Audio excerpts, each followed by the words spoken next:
Hi everybody, Brian here from quantlabs.net. Just wanted to go over a couple things on the scanning just now for both crypto and forex.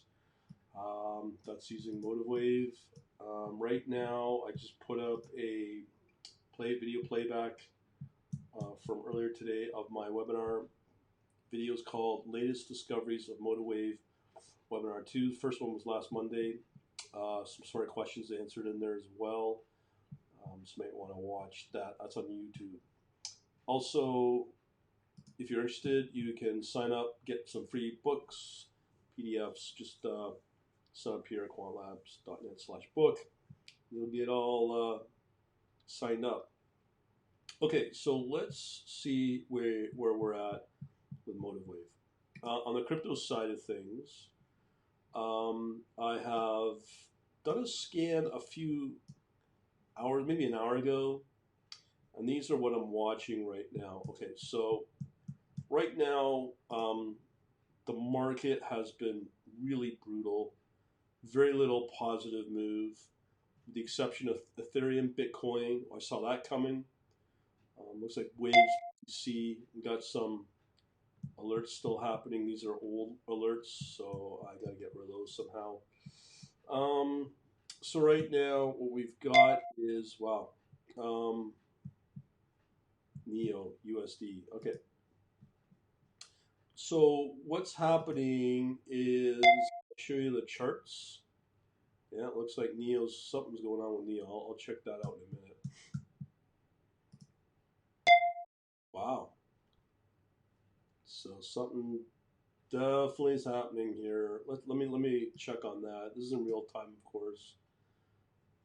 So we have a cross on the Ichimoku, and that is Neo USD. Let's check her out. Okay, USD.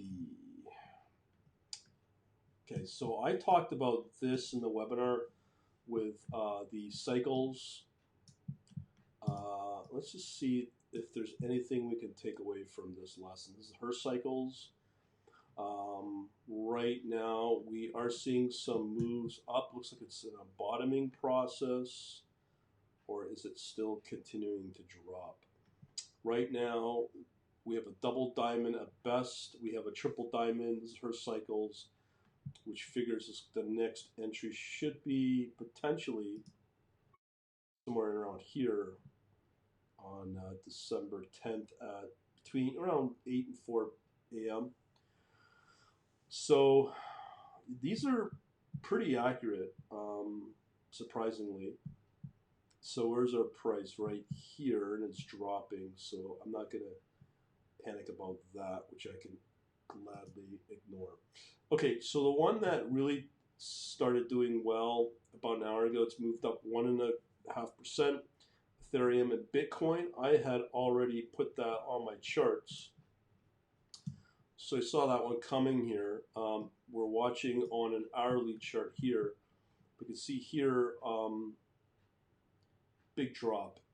But about 2 hours ago, somewhere around here, we had an Ichimoku rose, but surprisingly, there's no sale exit yet for it. So that's definitely a fake out.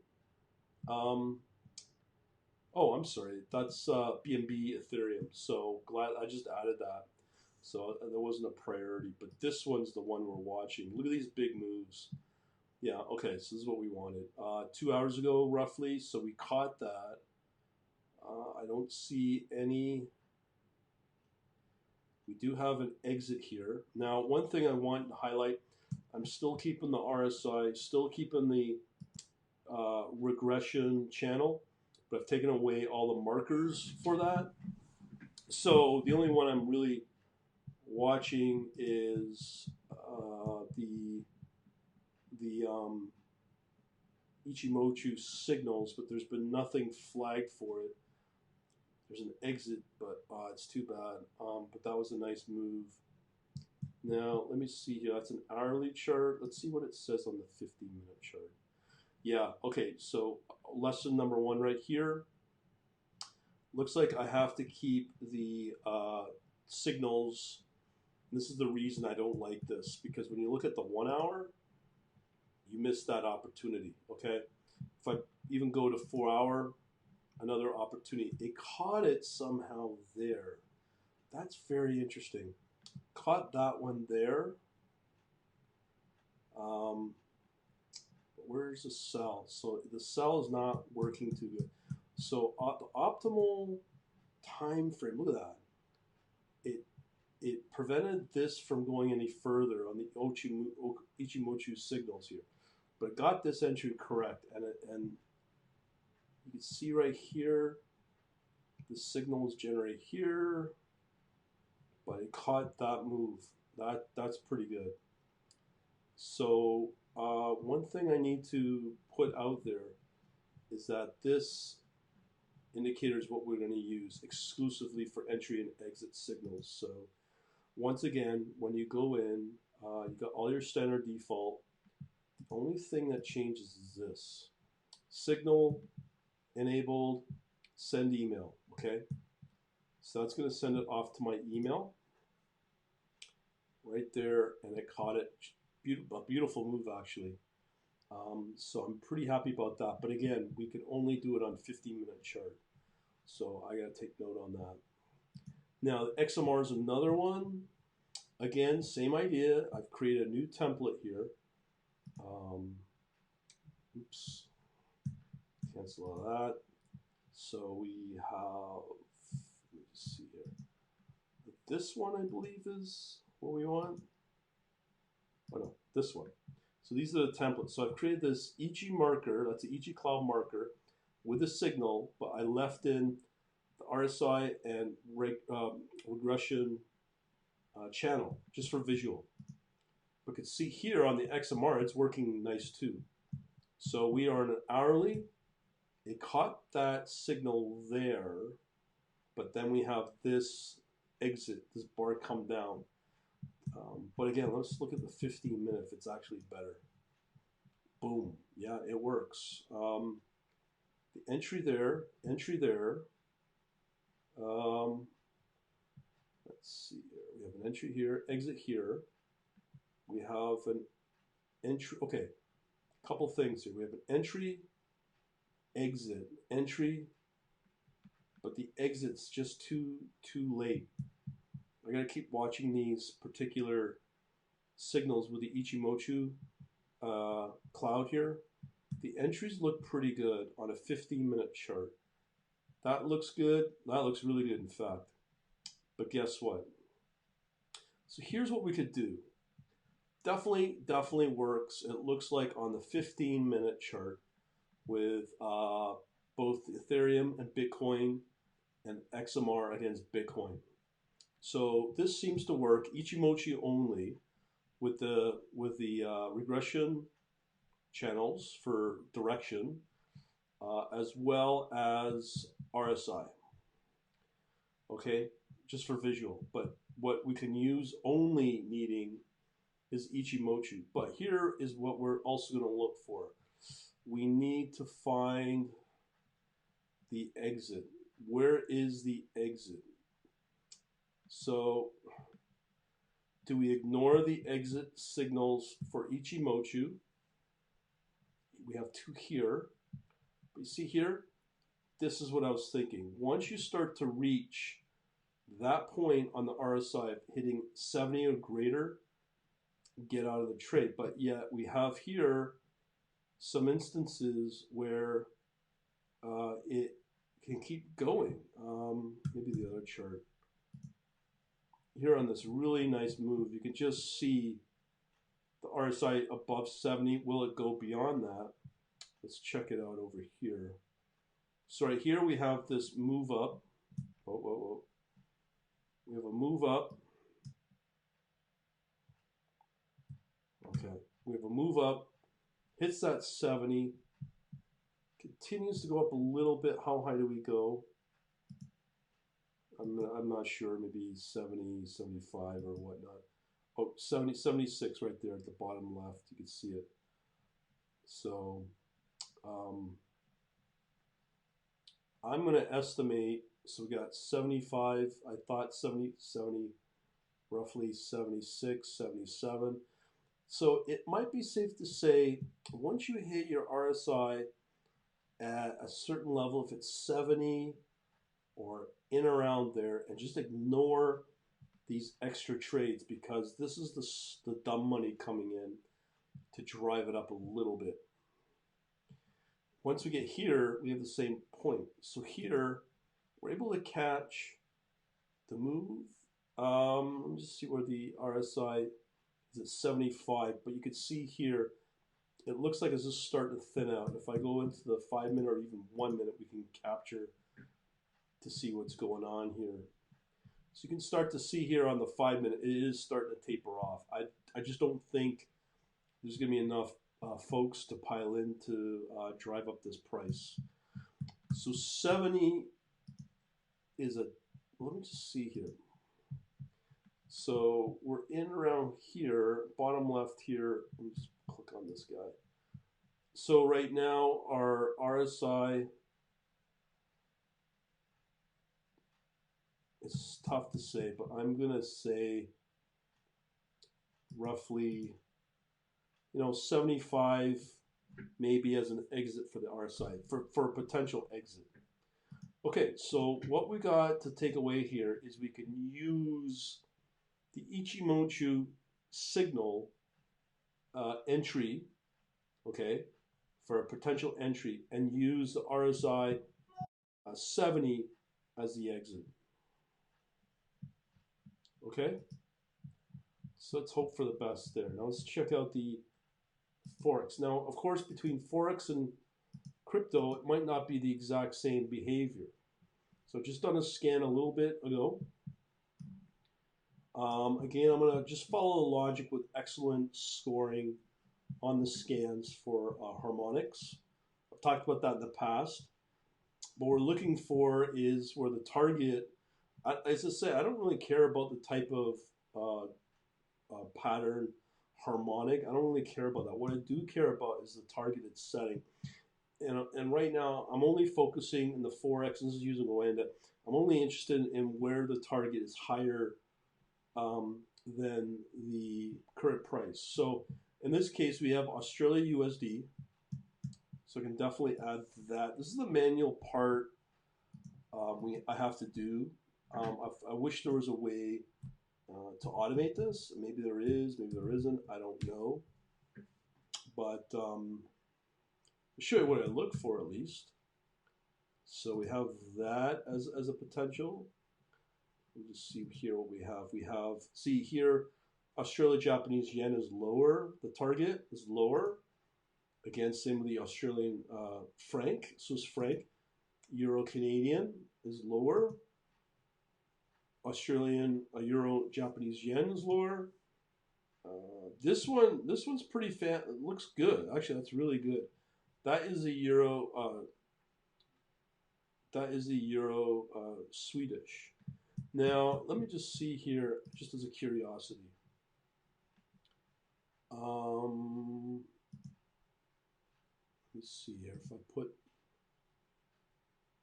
this guy in. So I'm going to look for the Euro pairs, which will include the Swedish. One very important factor I'm looking for is the spread cost. So that was a Euro. That doesn't matter, but I can do it this way. Since I'm using the Oanda, it's another quick way to get. I mean, you could do this in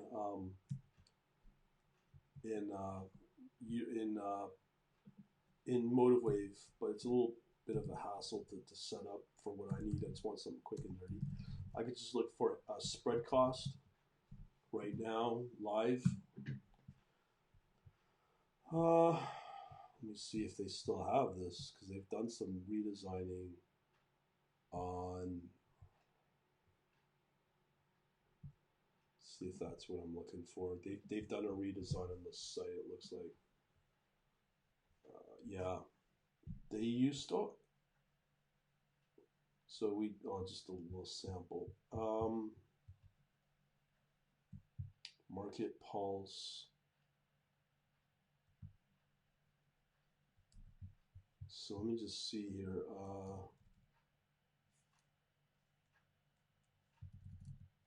Maybe spread forex. Oh, here we are. This is what I want, the real time. Okay, so for those on the podcast, the site, if you are looking at OAND, it's called Live Spreads. Real-time forex is CFD rates. So what we're looking for is the spread cost of euro against the Swedish. Usually what you're looking for is you want to make sure that look at this spread cost right here, 43.1. So that is why we would ignore that result. Just cancel all this, go back to scan. So that spread cost is way too high. I should take that out. But I do know that sometimes the spread cost can come down at certain parts of the day. Here we're not interested in that. Pound against the New Zealand. That looks good. Let me just see here. Okay, so I should be writing this down. So we have, that's a new one. So I'm going to put that in my charts here. So that's New Zealand. Now, the timing is really good because today is December 9th. We have a British election happening on Thursday. So this might be a Brexit-related political election trade. So this, I'll look at this in a minute, but I'll definitely come back to that. That might be an interesting pair to watch for. So here we have the USD. This has been surprisingly good. USD and the Japanese yen, but again the price target is below. Here we have USD franc below. I think these are more defense trades. Again, I have no reason to include the Swedish franc nor the Mexican peso. The spread's just too cost. Let me show you. So the USD Mexico, look at this, 33 for USD Swedish. USD Mexico is 66. That's crazy. Who's going to want to trade that? Canadian and franc, not good. But here's something interesting. I always look for, there's two patterns here of excellent. There is something brewing with this pair, Canadians and the CHF. Let me add that to my Y and just do a little analysis here.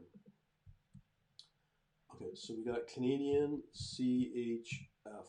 Now we're doing a 15-minute chart here. You can see this massive drop here earlier. Okay, so what I'm going to do is I'm going to create a new combo of studies, same ones that we know about. We have the Ichimoku what's it called? Ichimoku Kinko Hayo. Okay, it's Japanese. I'm really bad at it, so I'm going to enable it. Send out the emails for this because these are trading opportunities. Create. Okay, that's what we're looking at. Create. Okay, cool. So there's our Ichimoku cloud. Now, why I like this is because you can see there's going to be a short-term decline, little pop here, and another decline. And that is with the pound against the New Zealand. That's what's expected. Now, I can also add in regression channels, which I'm starting to really dig. But again, we're not going to send out any signals on that, okay? So we're just going to do a regression channel. So again, we could generate signals, but no email, okay?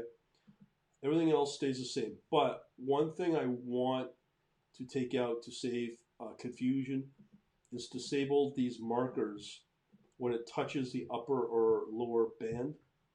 So create that. So you can see here, the only markers I'll get are the Ichimoku, okay? That's the entry signal for that. Here, we'll analyze this in a minute. And the last one we want is RSI. Okay. So just use the default. Now, one thing I need to highlight here is very important that you do understand on your scanning. I'm only remembering now. Always make sure it's at least 4 hours because the harmonics don't really work on anything lower than that. So we have now our combination. We have our regression. We have our Ichimoku, but we do allow emails to be sent out. If I can get this working. We do allow email signals to be sent out. See, we got yes, enabled, yes, email, da da da. Okay, so we do that. Cool. And then we also have the RSI as well. So the only ones where we do email signals is for the Ichimoku. That's it. So what we also have to do is very important is to save this to it as a template. So here's the template right here. Save as. Okay, right here. Boom. And what you do is you name it something that you can make sense to you. So I'm going to call it Ichimoku signal email. So I know that this is where it's going to send out email signals plus RSI and regression channel. Okay, so now I know that it only will send out email signals for the Ichi. Okay, so go save as. So there we go. Okay, so what can we take away from this pair? Again, this is the pound, New Zealand dollar. Okay, we have a downtrend.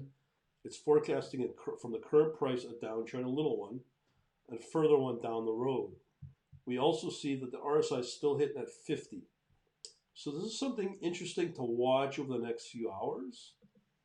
I don't think it's going to do anything, but we got the signaling email set up. Everything's ready to go. Now, this one's going to be a completely clean, no indicator or studies applied to this. So when we save the template, what we can do is now apply that template. Okay, and everything stays the same. Now we can generate our signal emails, no different than on the pound against New Zealand, but now it's also set up with the Canadian and Swiss franc. Surprisingly, there is a little bit of an upswing here. Not much to get excited about, but you can see here we have this entry and we have a sell. So again, when we follow the pattern, that was here at December 9th, 9:30.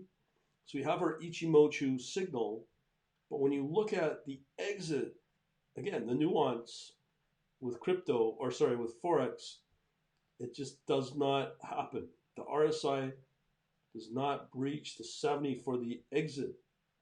Ouch. So this is where it gets more complicated. So looking for some more Ichimoku signals. Here's one. But again, it kind of works because we have the signal for the Ichimoku. And then here we have our exit for the RSI. So we have the exit. So yeah, it's similar, not quite, where we dump the trade on the RSI when it hits 70. And here on the exit for the Ichimoku, you lose money on that. Let's look at a couple more here. Here's another one.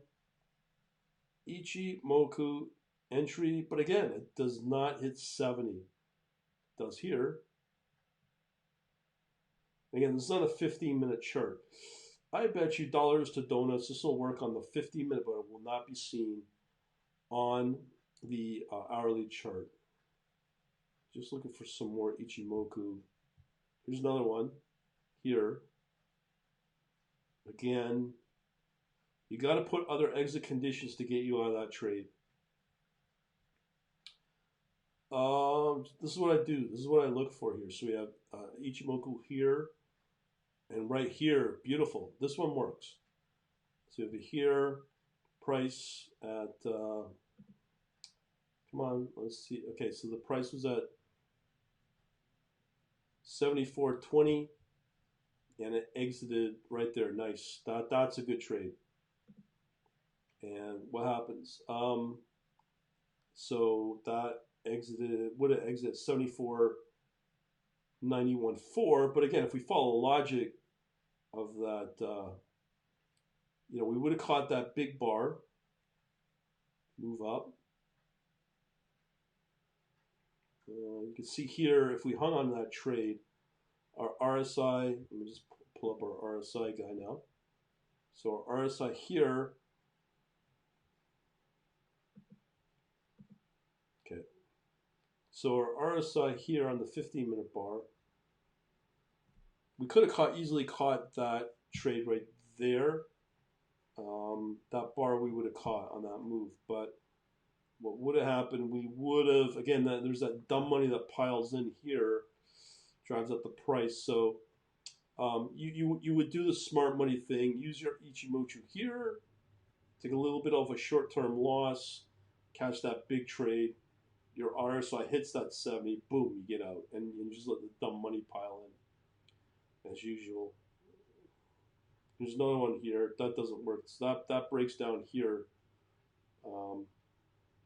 It doesn't quite reach the 70, so not quite. Does not exude confidence in me on this type of trade. So here, what you could do, a couple of options here. You could set up as a form of insurance.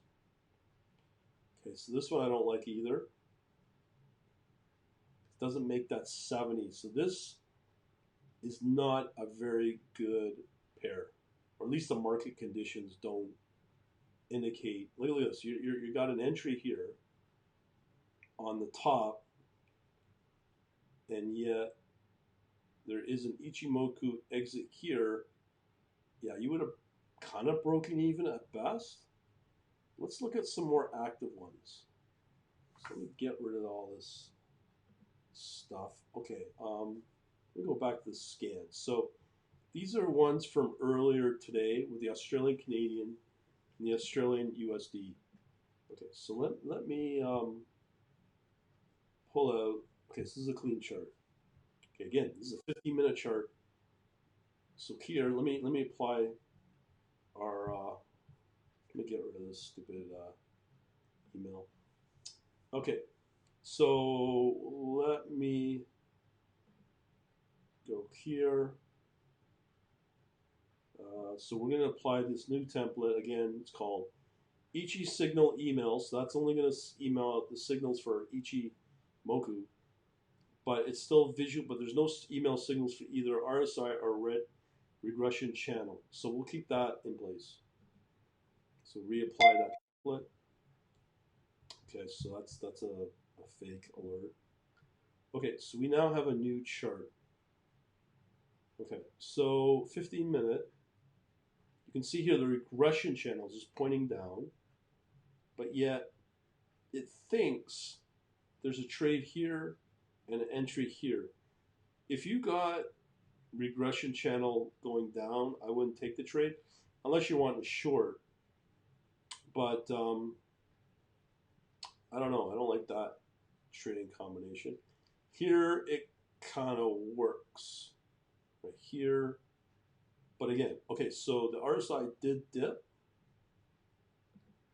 And, oh, it just missed that big bar move.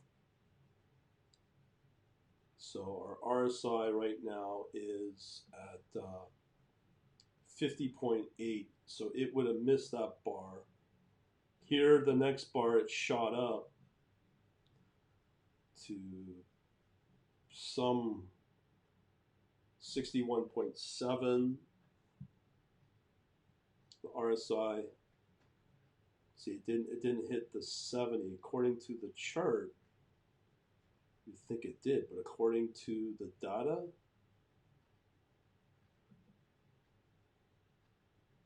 the RSI here at 50, 64. Okay, so it did break through.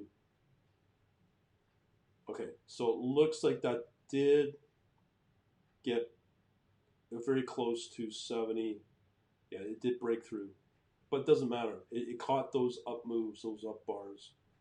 So good. It kind of works, but we got to figure out how to prevent these bad trades I'm also identifying here. So here's another Ichi, and boom. No, not quite, but boom, that's 7. So that kind of works. On 15 minute. Let's see if there's another one here. Let's see here. Here's another one. Okay, so the RSI is roughly, definitely below 70, 47. Hit here. Not quite. See, in the world of programming, it's got to hit exactly 70, but it hit most likely here. Yeah, it did. It broke through 70. So that may work, but we have a problem. Here's an Ichi right here on the bar, and see it's already above 70. So that got generated a little late because it's already, the Ichi is, oh no, it would have, no, that would have been okay. The next bar, so I'm sure somewhere in there it would have hit 70. Yeah, there it is. So that would have worked. It would just, the entry would have caught a little later than normal. So this pair, here's a nice move here. But again, the RSI is already above 70. Or is it? No, just slightly below. And then along here, you're definitely above 70.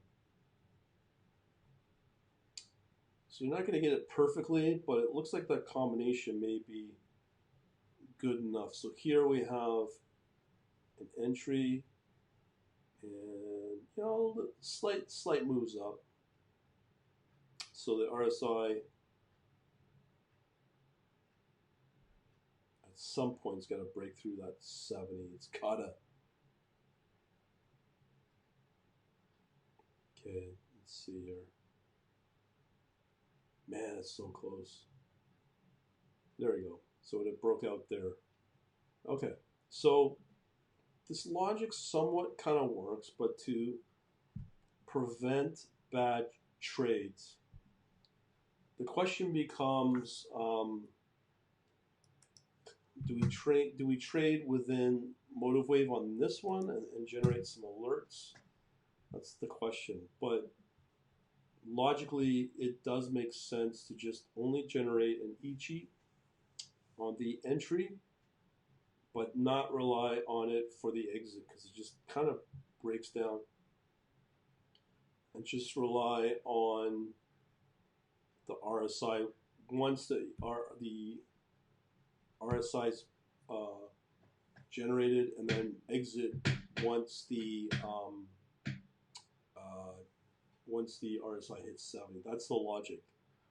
But I think I can go with that. That seems to, from a pattern perspective, seems to be something I can definitely work with.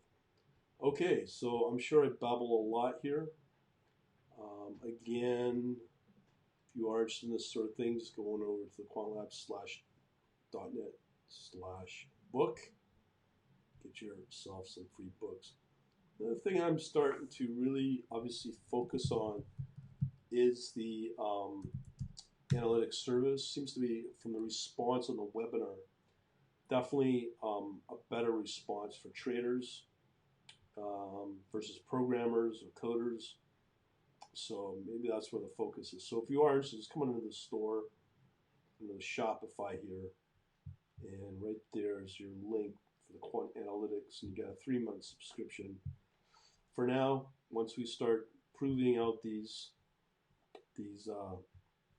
indicators and whatnot, studies, what works with what, I will probably keep trading it and see what happens, apply some real life money to those accounts and see what happens. All right, so hopefully I'll help you out. Thanks for watching. Have a good day.